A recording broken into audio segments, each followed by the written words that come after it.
사실과 자유의 가치를 추구하는 이승만 TV입니다. 시청자 여러분 안녕하십니까? 이영훈의 한국사 교과서 비판 19번째 시간입니다. 오늘부터는 교과서의 제8부 냉전체제와 대한민국 정부의 수립 그 부분에 들어가도록 하겠습니다. 1945년 이후 대한민국의 성립과 그 이후 지난 70년간의 역사를 다루는 국면에 지금 들어왔다, 이렇게 이야기하겠습니다. 이 1945년과 48년 사이 흔히들 이 시기를 가지고 해방정국이다, 이렇게 이야기를 하는데, 저는 이 말에 대해서 별로 마음에 들지는 않습니다만은, 그러나 어쨌든 그렇게 흔히 이야기되는 그 3년간에 대한 교과서 서술을 저는 오늘 알갱이가 빠진 건국사다 하는 제목으로 분석하고 비판해 보도록 하겠습니다. 이 3년간 무슨 일이 있었는지는 우리 대한민국 사람이면 모르는 사람이 없을 겁니다. 대개 상식적으로 다 알고 있는 내용이 이 교과서에 그대로 평이하게 소개되어 있습니다. 간략하게 말씀드리면은, 해방이 되자 국내에서는 재빠르게 여운형씨를 중심으로 한 건국준비위원회가 결성되고, 그리고 조선인민공화국이 선포되었다. 그러나 점령군으로 들어온 미국은 이것을 인정하지 않았다. 45년 그해 연말 미국과 소련이 모스크바에서 이 한국 문제에 관한 결의를 했는데, 5년간 신탁 통치를 하겠다. 민주적인 자치정부를 세워서 이를 신탁 통치하겠다. 이 방안을 두고 우리 한민족이, 구체적으로는 38도선 이남의 주민들이 좌우로 분열을 했다. 우익은 반대를 했고 좌익은 이를 찬성했다. 46년 5월 달에 미소공동위원회가 자치정부를 세우고 신탁 통치를 하기 위한 방안을 모색하기 위해서 열렸지만은 결렬이 되었다. 이후 미 군정은 미소공동회의 결렬에 남한에서 신탁을 반대한 우익의 책임이 크다 생각하고, 남한의 중도파 여운형 김규식을 중심으로 한 중도파를 등용을 중심으로 해서 좌우 합작 노선을 펼치다. 이에 중도파가 협조를 했습니다. 그러나 이마저도 결국은 실패를 했고, 미소공동위원회는 47년에 최종 결렬을 했다. 그러자 미국이 모스크바 협정을 파기를 하고 한국 문제를 유엔으로 이관시켰다. 그해 연말 유엔의 한국 결의가 있게 되고, 그래서 남북한의 인구의 비례에 따른 주민의 자유총선거를 실시해서 국회를 결성을 하고 중앙정부를 수립할 것을 결의를 하죠. 그렇게 해서 유엔 임시한국위원단이 한국에 도착합니다만은, 그러나 북한을 점령한 소련군은 유엔 한국위원단의 입경을 거부를 했고, 유엔 한국위원단은 남한만에서라도 총선거를 실시할 방침을 결정을 합니다. 이렇게 대한민국 건국이 임박해지자 그동안 이승만 노선과 협조하고 있던 임시정부를 대표하는 김구, 그리고 중도파의 김규식이 이탈하여서 북한으로 올라가서 통일정부 수립을 위한 남북협상을 벌려서나 좌절했다. 그리고 남한의 남로당을 비롯한 좌익들은 남한의 단독 정부를 수립하기 위한 총선거에 격렬한 형태로 무장 봉기를 해서 저항을 했는데, 그 대표적인 게 4.3 제주도 사태다. 어쨌든 남한만의 총선거가 이루어졌고, 그해 8월 달에 대한민국이 건립되었다. 자, 이런 내용이죠. 우리 한국인의 상식이라고도 할 수 있는 이런 내용이 교과서에 쭉 소개되어 있습니다. 그러나 저는 많은 문제점을 느꼈습니다. 제가 느끼는 문제점은 이전에도 몇 차례 지적한 바가 있고, 요 전전 강의에서도 황당 독립운동사라는 제목의 이 교과서 비판에서도 언급을 했습니다. 이 3년이야말로 독립운동 역사의 마지막 무대다. 남북한에는 여전히 미국과 소련이라는 점령군이 들어가 있었고, 우리 민족이 해방되지 못한 것은, 주권을 찾고 독립국가를 세우지 못한 것은 그 이전과 다를 바 없습니다. 그러나 우리 한국인들은 일본으로부터의 집으로부터 벗어난 것을 그대로 그 해방을 독립으로 간주하는 이 위선적인 의식에 젖어 있어서 독립운동은 1945년 8월 달에 끝이 난 걸로 간주하고 있는데, 저 그거 아주 잘못되었다 지적을 했고요. 그 의식은 이 교과서에서도 마찬가지입니다. 교과서는 45년 이후를 광복 이후라 하는데 광복은 아직 이루어지고 있지 않았어요. 이런 점에서 큰 잘못이 있고, 두 번째는 바로 이 3년간 민족이 분열해서 남한과 북한에 각각 독립적인 국가가 들어섰습니다. 그런데 이 3년에 뭐가 잘못되어서 그런 것처럼 쓰는 것만큼 비역사적인 것도 없다. 민족 분열과 대립의 역사는 일정기부터입니다. 구체적으로 1919년 대한민국 임시정부가 들어섰을 때 그 임시정부가 제대로 건강하게 통합을 유지한 것은 고작 6개월도 되지 않지 않습니까? 기본 이유는 그 안에 모인 사람들의 이념이 달랐기 때문에 그래요. 이동희 등 한국 최초의 공산주의자들이 임시정부에 참여한 것은 임시정부를 공산화시키기 위한 그 목적을 갖고 그것도 소련의 지원 하에서 이루어진 일입니다. 이게 명백해지자 임시정부는 파탄을 한 것이죠. 공산주의자가 아니라 하더라도 민주주의자 하더라도 독립을 이루는 방향에 있어서 너무나 큰 거리가 있었습니다. 한국인이 처음부터 하나였다. 근대 인간으로서 이미 독립을 충분히 갖출 만한 하나된 존재였다는 가설만큼 비역사적이고 관념적인 가설은 없죠. 그 다음에 세 번째로는 이 3년간의 서술에 있어서 38도선 이북에 벌어진 북한의 3년 역사, 소련군 점령하에 있었던 북한의 역사에 대해서는 한마디도 이야기를 하고 있지 않습니다. 거기서는 아주 체계적이고 강압적인 공산주의로 나아가는 혁명이 진행되고 있었어요. 북한을 점령한 소련군은 북한 독자의 공산당 조직을 결성한 다음에 46년 3월 달에 무상몰수, 무상분배라는 급진적인 토지개혁을 했지 않습니까? 인구가 2배나 더 많은 우리 남한의 동포 또 그 정치 지도자들과 상의해서 한 일입니까? 이미 거기서부터 돌아올 수 없는 길로 북한은 제갈길을 가고 있었던 것이고, 많은 사람이 적어도 48년까지 적어도 100만 명에 가까운 사람들이 북한에서 살 수 없게 된 사람들이 남한으로 내려오고 있었어요. 분단은 내재적으로 진행되고 있었습니다. 그 북한이 45년, 46년 3월 달에 이 토지개혁을 하고 그 다음에 그해 8월까지 주요 생산시설을 다 국유화를 하지 않습니까? 그리고 그 해에 김일성 대학을 세우고 벌써 나이 30몇 세에 김일성을 우상화하기 시작하고 47년이 되면은 사상 문예활동에 있어서 대투쟁을 벌여가지고 신인간, 김일성을 모델로 한 신인간을 창출하기 위한 어떤 주민의 정신개조 활동을 시작하게 되죠. 그러한 작업을 마친 다음에는 48년에 이미 새로운 국가를 세우기 위한 헌법을 그해 초부터 작성하고 있었고, 그리고 남쪽에서 대한민국이 설립되자 마치 뒤늦게 마지못해 세운 양 조선인민민주주의 공화국을 세우는 과정이 있지 않습니까? 그 북한에서의 역사, 사실상 내재적으로 분단이 전개되어 간 역사에 대해서 왜 교과서는 한마디도 이야기하고 있지 않느냐?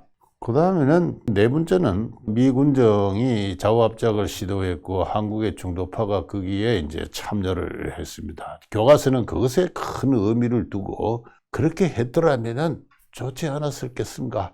여운형, 김규식이 중심화 된 좌우합작 운동이 시도된 것에 대해서 큰 의미를 부여하고 그것이 실패한 것에 대한 어떤 아쉬움을 토로하면서 그것이 실패함으로써 분단이 되었다는 식으로 지금 교과서에 행간이 그렇게 서술되어 있어요. 아주 잘못된 사실입니다. 역사상 좌우합작이 성공한 예가 없어요. 그런 예가 있으면은 좋습니다. 그 훌륭한 예가 있으니까 그대로 할 수 있다고 하겠지만 그러한 예가 있는 게 어느 세계사에 어디가 있습니까? 오직 순진무구한 사람들이 인간의 선한 의지로만 역사가 움직여가고 발전해 나간다고 믿는 관념적인 지식인들만 믿었을 뿐입니다. 그 다음에 다섯 번째는 미국의 한국 정책에 관한 소개가 없습니다. 미국이 한국을 일본으로부터 해방시킨 건 사실이죠. 그러나 이 한국을 어떻게 하겠다는 일관된 준비된 정책이 있었던 것은 결코 아닙니다. 미국이 한국을 해방시킨 것은 나름대로 한국 해방에 관한 그들의 어떤 종교적 도덕적 책무감이 작용했다고 볼 수가 있지만은 어떠한 나라를 세울 것인가에 대해서는 아무런 어떤 준비된 정책이 없었고 그리고 한국에 필요 이상으로 깊숙이 개입하는 것에 대해서 미국은 끊임없이 특히 미국의 국방부 개통에서 한국의 군사 전략적인 의의가 크지 않음을 강조를 함으로써 명예롭게 철수를 어떻게 할 것인가. 카이로 선언으로서 미국이 세계에 약속한 한국의 독립을 달성을 한 위해서 어떻게 명예롭게 철수를 할 것인가가 미국의 기본 정책이었습니다. 그리고 여섯 번째는 독립운동의 원로로서 이승만을 상호 경쟁한 여러 유력 정치인의 한 사람으로 외소화하고 있다. 이 교과서를 보면요, 이와 같은 표지가 나와요. 한국 독립당의 김구, 그다음에 김규식, 김성수, 박헌영, 여운형, 이승만을 제일 뒤에 넣어놨군요. 자, 이 6개 정치 당시 지도자 가운데 누구를 지지할 것인가, 그들의 사상과 그들의 정책을 연구해보자, 토론해보자, 뭐 이렇게 이야기하고 있습니다. 당시 이 이승만을 제외한 나머지 5사람은 그 역사관에 있어서나 어떤 건국의 비전에 있어서 이승만과 상대가 되는 사람들이 아니었습니다. 상대가 될 만한 어떤 지력의 지성의 소유자도 아니었거니와 대중적 인기의 소지자도 아니었다. 교과서에 이러한 학습란을 두는 것 자체가 저는 고도의 어떤 그 선전, 이념적인 선전이다, 그렇게 생각을 합니다. 그 다음에는 그렇게 해서 드디어 이 남북한의 분단이 이루어진 것은 대한민국 건국 세력, 바로 이승만에게 이제 돌리고 있는 교과서의 서술입니다. 그리고 나서 참 억지로 잘못 세워진 나라가 이 장기 집권, 1인 독재, 부정부패의 시대로 접어들었다, 이제 이런 식으로 소개가 이루어져 있죠. 이 45년, 48년의 이 진부한 역사관, 저는 이것은 정말로 그들에 두어서는 이 나라의 참 아팔과 남리를 이야기할 수 없다는 정도로까지 저는 심각하게 문제를 느끼고 있습니다.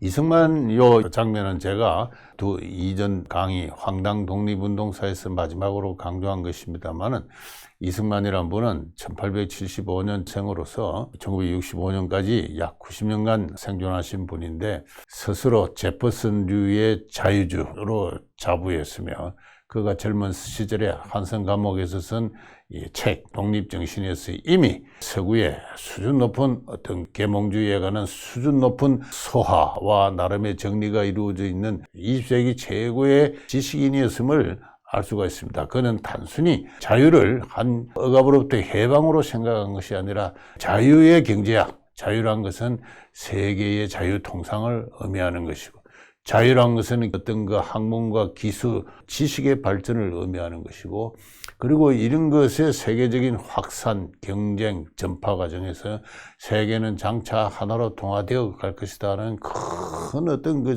비전을 가지고 있었습니다. 그리고 이와 같은 그 이성주의고 계몽주의적 어떤 그 이해뿐만 아니라 이 세계 주류의 자유 통상, 주류에 참여하기 위해서는 한국인의 정신적, 종교적 각성이 필요하다는 것 강조를 했습니다. 이승만은 독립운동가 이전에 하나의 종교인이었습니다. 그가 중요한 결정을 내리기 위해서 명상을 하는 시간은 제3자가 볼 때는 그의 절반은 기도에 가까웠다, 그렇게 이야기를 하고 있습니다.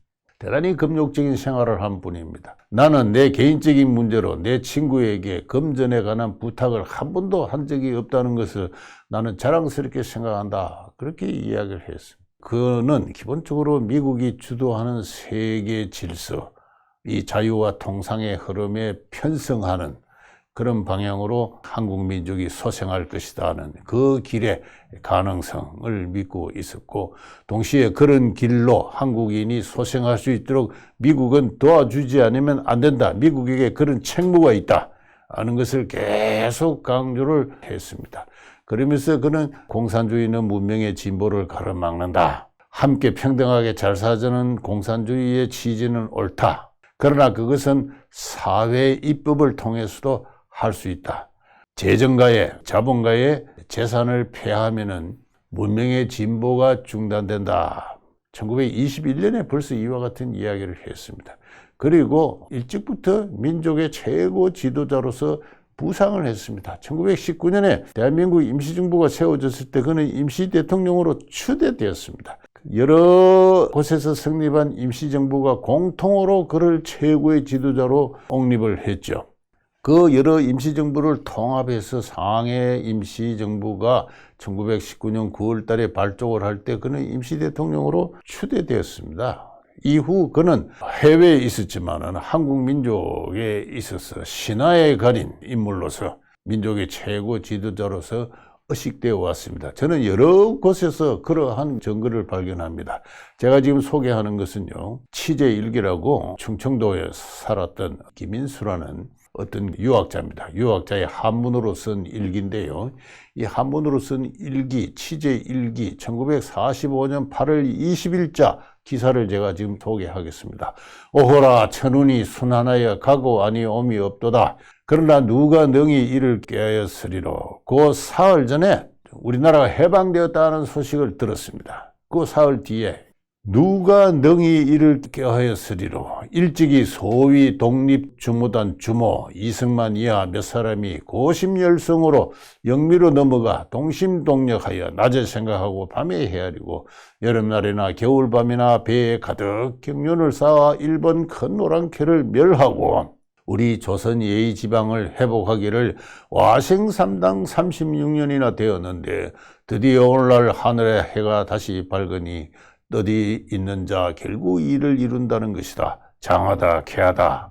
그리고 그 다음 일기입니다만은 대조선 만세 뭐 이런 이야기가 나옵니다. 이 대조선 만세라고 당시 해방을 맞아서 열광했던 조선 우리 민족의 가슴 속에는 이승만이 있는 거예요. 이승만이 있는 겁니다.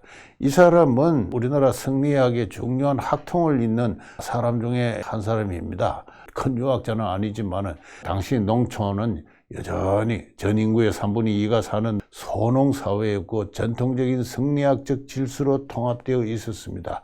그 승리학적 질서의 농촌 통합을 상징하는 전통 지식인이 이와 같은 이야기를 하고 있습니다. 이승만은 아직 귀국도 안 했어요. 해방된 지 지금 6일째 지금 이런 이야기를 하고 있고, 이런 이야기는 그 다음 일기에도 계속 나옵니다. 그 2달 뒤에는 오 대저라, 이승만이 저 교활한 일본을 섬멸하고 우리 예의 나라를 복구하였으니 비록 영미의 세력을 의지했다고는 하나 장차 천하 만만세의 이야기를 남겼으니 어찌 캐하지 않은가, 성하지 않은가. 피 한 말과 쓸개 한 말이란 말을 오래전에 들었는데 이제 그 모범을 보는구나. 와신상담이죠. 이 농촌 유생들의 역사는 전부 춘추, 좌전, 사기 뭐 이와 같은 중국 저 고대 전국시대의 어떤 그 역사로 현실을 감각 이해하고 있었습니다. 오나라와 월나라가 서로 싸웠죠. 이기고 짐에 따라서 오나라 왕이 전쟁에 패하니까 장작 위에서 잤습니다. 월나라 왕이 패배를 하니까 쓸개를 달아놓고 매일 빨면서 복수를 다짐했습니다. 이 와신상담. 그 뭐냐면은 이승만은 농촌 인구 대다수에 있어서는 나라를 되찾는 군왕의 지위로 이해되고 있었던 것입니다.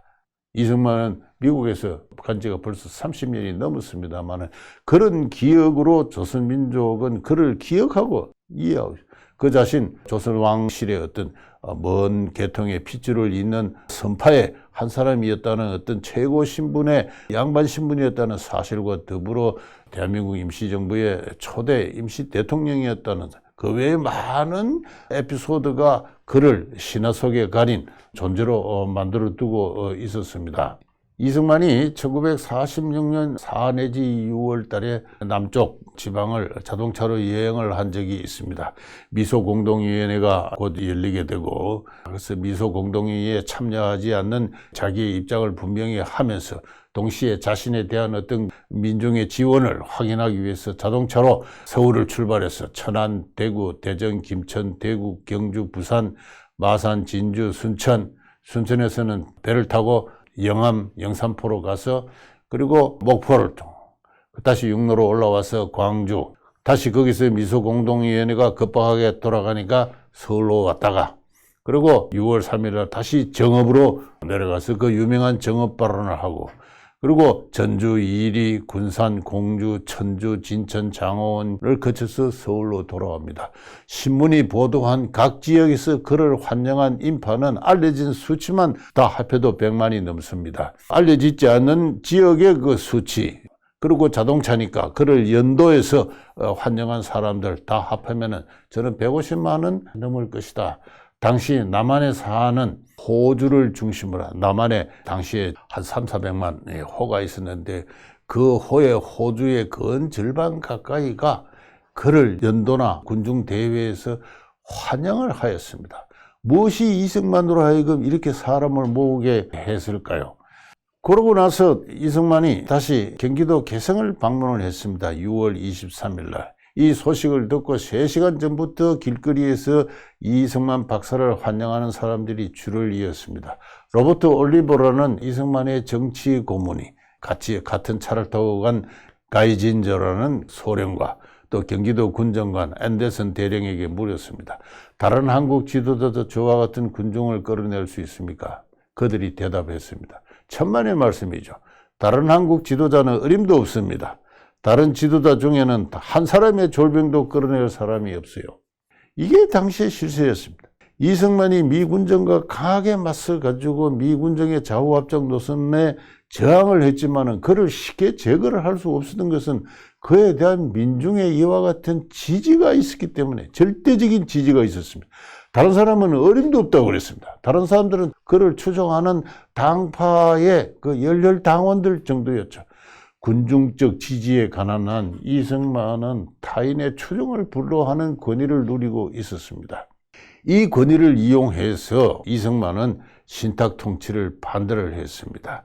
미군정은 그 많은 압력을 넣었죠. 미군정이 이승만한테 부탁한 것은 우리가 한국을 식민지로 삼으려고 그런 건 아니지 않느냐. 당신은 우리가 하려고 하는 신탁 통치를 거부할 것이 아니라 신탁 통치가 의미하는 바가 무엇이며 그 불과 5년 만에 우리가 지원하고 협력하겠다는 거 아니냐. 자치정부를 세워서 장차 독립할 수 있도록 그 시행 방법이 어떤 것인가, 우리의 목적이 무엇인가를 오히려 우리를 대신해 당신이 조선민중에게 설명해 줘야 하지 않느냐. 이렇게 섭섭함을 표시를 했습니다. 그러나 이 박사가 보기에 그것은 미소 양국이 동유럽에서 전혀 성공시킨 일이 없는 조직을 만들어낼 것이라고 믿어달라는 것과 같았습니다. 성공할 수 없는 일을 미국이 하고 있다. 그래, 동유럽에서, 체코에서, 헝가리에서, 폴란드에서 등등 미소 공동 점령 지역에서 좌우합작을 했지 않느냐. 자, 어떻게 돼가고 있느냐. 다 공산화돼 버리고 말았습니다. 좌우합작은 공산화하기 위한 공산주의자들의 하나의 술책에 불과했습니다. 미국은 그들이 신뢰에 바탕한 약속이 뭔가 큰 성과를 남길 것이라고 기대를 했지만 어리석은 일이었습니다. 이 박사가 보기에 미군정이 자기에게 바라는 것은 한국에 군림했던 일본인 상전을 공산 지배자로 바꾸는 일에 동의하라는 것밖에 되지 않았습니다. 그런 일을 그가 못하겠다고 거부한 것은 너무나 당연한 일이었어요. 이 전체는 지금 로버트 올리버 박사가 그가 쓴 책에서, 이승만에 관한 책에서 이승만이 미군정과 대립하면서 신탁 통치를 반대한 이유를 지금 이렇게 설명을 하고 있는 것입니다.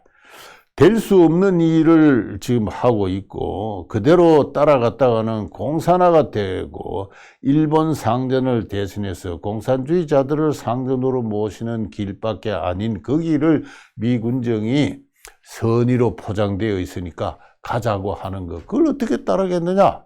그리고 역사가 그의 선택이 옳다는 것을 증명하지 않았습니까? 제가 아까도 물었습니다만 좌우합작이 성공한 나라가 어디에 있느냐. 체코슬로바키아, 그 자유주의 전통이 유럽에서 가장 오래된 나라입니다. 종교혁명이 가장 먼저 일어난 그러한 곳이죠. 체코에 가보세요. 시민의 70%는 자유주의자입니다. 나중에 체코가 공산주의로부터 해방된 이후에 하벨 대통령이 한국인 관광객에게 물었습니다. 우리 체코인 70%가 자유주의자인 체코인이 공산주의자의 유혹을 벗어날 수 없었을 때, 좌우합작의 유혹을 벗어날 수 없었을 때 당신 나라는 어떻게 해서 그렇게 벗어날 수 있었느냐? 당신 나라는 자유의 전통이 전혀 없는 나라로 보인다. 근데 무엇 때문에 공산주의의 좌우합작의 유혹으로부터 벗어났느냐? 그렇게 물었어요. 그 한국인이 거기에 대해서 올바로 대답을 해야죠. 한 사람의 위대한 영혼, 지성이 있었던 것입니다. 1947년 5월 달에 제2차 미소 공동위원회가 마지막으로 열렸습니다. 이승만은 참가를 거부를 하면서 다음과 같이 이야기를 했어요. 신문에 난 기사입니다. 민주주의라는 명사에 두 종의 구별이 있으니 소련이 주장하는 민주정체가 하나요. 그리고 미국에서 실행되는 민주정체가 또 하나이다. 이 두 가지 중 어느 것을 의미하는 것인지 우리가 먼저 알아야 되겠으니 미국과 소련이 합의해서 민주적 자치정부를 세운다고 그랬습니다. 도대체 그 민주가 무슨 뜻이냐? 이는 다름이 아니라 이 두 정체를 혼잡해서 정부를 수립하면 장래 정부의 분열과 혼란을 면키 어려울 것이요. 우리는 이 문제가 충분히 해결될 때까지 미소 공동에 참가하기를 보려하는 바이다. 이렇게 선언을 했어요. 이승만의 이 주장을 이해하는 사람은 아주 소수였습니다. 대다수의 지식인들, 우리가 잘 아는 당대 법학자들, 역사학자들, 문학가들 말이죠. 다 그냥 좌우합작 노선에 찬성을 했고 미소공의가 마지막으로 성공하기를 고대를 했습니다. 이승만을 따르던 김성수의 한민당조차도 이승만의 간곡한 부탁에도 불구하고 미소공의에 참여를 했어요. 이승만은 그 소식을 듣고 몸을 떨면서 분노를 했습니다. 나중에 건국 이후에 한민당을 척을 지게 되는 어떤 중대한 그 갈림길이 여기서 이루어졌습니다만, 나를 따른다고 한다는 사람들이 도대체 내 말이 무엇인지도 알지도 못한다. 차라리 외놈들이라면 내 말을 알아들었을 것이다. 그렇게 이야기를 했습니다. 이 말을 아직도 많은 사람들이 이승만의 단독정부 수립과 대통령 욕심으로 이루어진 것이다. 그렇게 해석하고 있어요. 그렇지 않습니다. 역사가 이미 증명해 주지 않았습니까? 북한을 보세요. 노예의 왕국이죠. 그 길로부터 우리 한국인의 절반을 건져내어 가지고 장차 자유의 이념으로, 자유의 정신으로 민족을 통일할 기지를 확보했다는 점에서 이승만의 공로는 청사에 빛이 날 것입니다.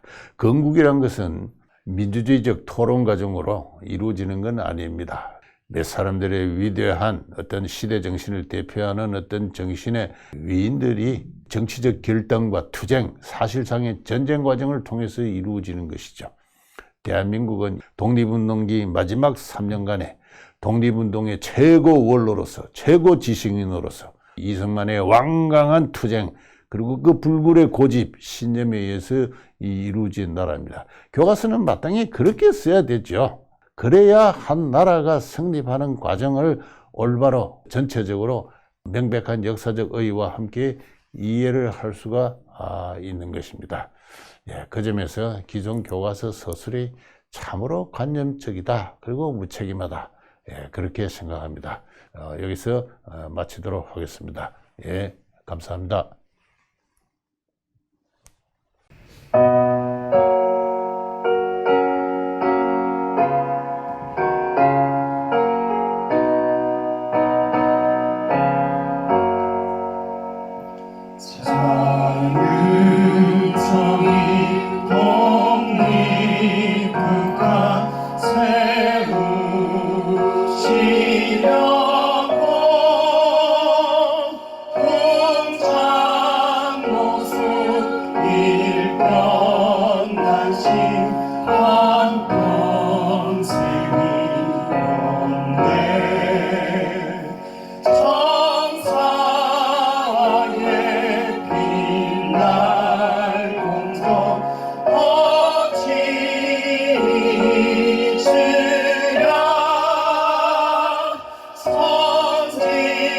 사회 이룩하여